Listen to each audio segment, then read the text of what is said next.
We are here in the heart of South America, in the beautiful country of Bolivia. Tell me about Bolivia.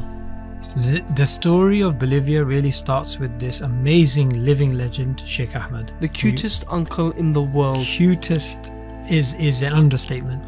So he was a Christian who was looking into just, as you do, you start questioning. He heard a radio station in which this is some 20-something years ago, where he heard a Palestinian guy speak about Palestine. He said, what is this, yeah? So he got into contact with the radio station, found out about this Palestinian guy, what religion do you follow? Islam, became Muslim. Once he became Muslim, you went to the mosque, Isa bin Maryam. That's his house. That's not a mosque. What he did is he had a bunch of flats. 2 of the flats he converted into a mosque. That is the first mosque in La Paz, Bolivia. The first mosque in La Paz, Bolivia is Sheikh Ahmed's mosque and his house. So what did he do? He started off his little community, and you've seen how difficult situation these guys are in. So what happened was, we had a mission to Bolivia. Ayman, our staff in Honduras, he said, look, I know these guys. Andres, who works for us, who we met in Medina in 2015, he said, look, I know this guy called Yusuf. He's a Medina graduate. He's from Bolivia. So let's go down. We went down to meet them, and we were literally the first thing that happened, I remember, is we came to Bolivia, the breathing, the height, the altitude. So hard to breathe. Whew. Then we went straight to the masjid, and the first thing that happened, we finally came to the masjid, saw us a little room. Ayman sat down and started crying. You would not believe, from above, from Al Alto, when you go down, when you got the city, you got all this beautiful scenery. You would not imagine that when you go all the way in this city, in a little room, they are remembering Allah. So it is very emotional when you go there and you see these young people, and you know what?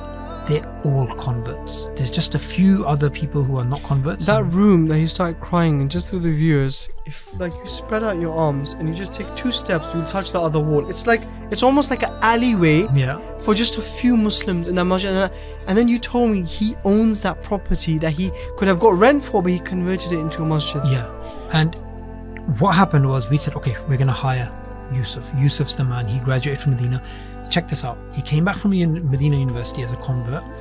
No one was paying him. No one was helping him. No one was, funding him. Just quickly, Yusuf is a full graduate from Medina University. It means he's memorized Sharia, Arabic, everything, and he passed with flying colors. There's 600 people who have gone to Medina University from Latin America, and about 15%, hardly anyone's passed, and he's one of the ones who passed. Yeah.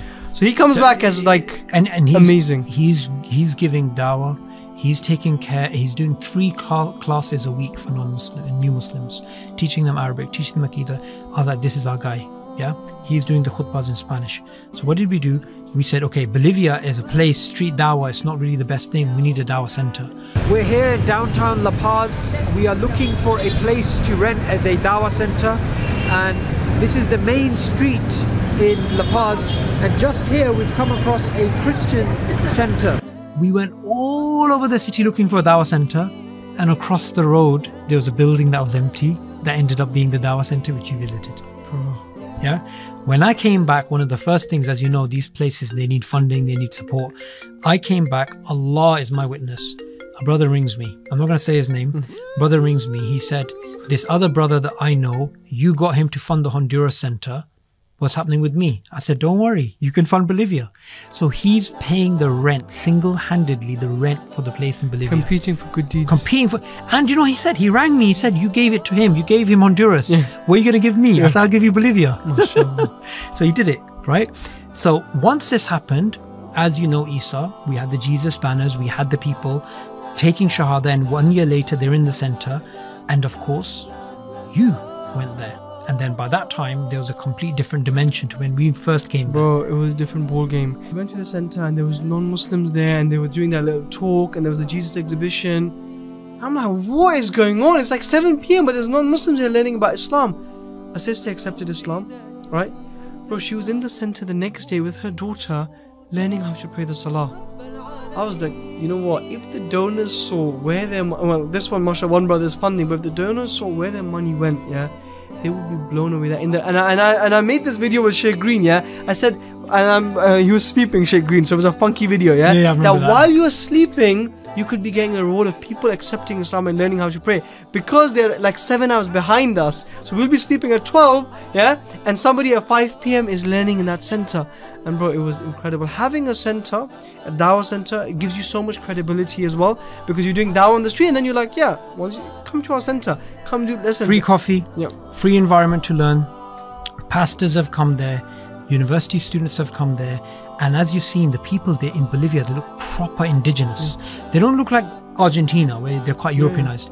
Proper indigenous people. With all the colorful Did you see the woolen, hats? The hats, the colorful woolen. Now, when you guys think Latin America, it's all the colorful, woolen Ponchos. Woolen ponchos, yeah, and they've got the hats and they're walking. Did you go to the witch market? Yeah, yeah, we did. That was crazy. Basically, there's a market for the viewers, which basically has witches who sell souvenirs. So witches are just like these women, they do magic and stuff, and they have like dried llama, dead fetuses, llamas, and all of this crazy stuff. And I think we'll play the clips because we filmed a lot of it. And subhanAllah, the cute uncle, where does he fit into all of this? Is he still involved with us? The cute uncle, he is a key part of the center.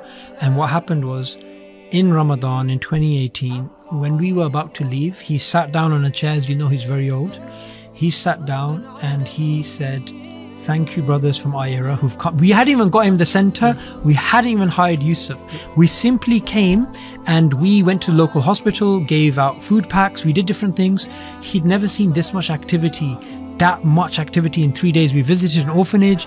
We helped. We did so many different things in street dawah, and he could not believe there was this organization that had found him, that was willing to support him, even though till this time we hadn't done any of these things. And he literally spoke and started bursting in tears. And I sent this on the staff group. We didn't find him. Allah sent us there, bro. I'm telling you. And bro, so this uncle, when did he accept Islam? Some 20 years ago, something like that. Okay, and he's given his house for the masjid. He's been doing all this work. When he needed to go find a helper revert, he took a bus at his age over 5 hours to another place just to go teach a new Muslim, and came back 5 hours. This uncle, bro, after everything he's done, he's been doing it for so long. When we go there and we've helped them with a little center and stuff, he goes to me and and it was a moment for me. Yeah, he goes to me, "If iERA wasn't here, we would not be able to do any of this amazing work." And I'm like, cute uncle, what are you talking about? You're, mashallah, the reason, the pillar that's opened all of this for us. Imagine we came to Bolivia, no one was there. Yeah? And there was no masjid there. We'd be looking around, what do we find? Oh, they won't work with us. And subhanAllah, these are our heroes, bro. Forget Iron Man, Spider-Man, yeah? These are the guys who are heroes. So Bolivia, bro, different ball game, mashallah. Absolutely. You say that you love me, but